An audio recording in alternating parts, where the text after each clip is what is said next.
ایک اعرابی مسجد میں داخل ہوا۔ نبی اکرم صلی اللہ علیہ وسلم بیٹھے ہوئے تھے۔ اس نے نماز پڑھی۔ جب نماز پڑھ چکا تو کہا، اے اللہ، تو مجھ پر اور محمد صلی اللہ علیہ وسلم پر رحم فرما اور ہمارے ساتھ کسی اور پر رحم مت فرما۔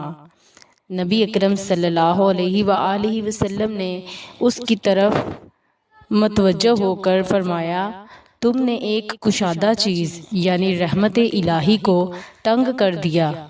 پھر ابھی تھوڑی ہی دیر ہوئی تھی کہ وہ مسجد میں جا کر پیشاب کرنے لگا۔ لوگ تیزی سے اس کی طرف بڑھے تو نبی اکرم صلی اللہ علیہ وآلہ وسلم نے فرمایا، اس پر ایک ڈول پانی بہا دو۔ پھر آپ صلی اللہ علیہ وسلم نے فرمایا، تم تو آسانی کرنے والے بنا کر بھیجے گئے ہو، نہ کہ سختی کرنے والے۔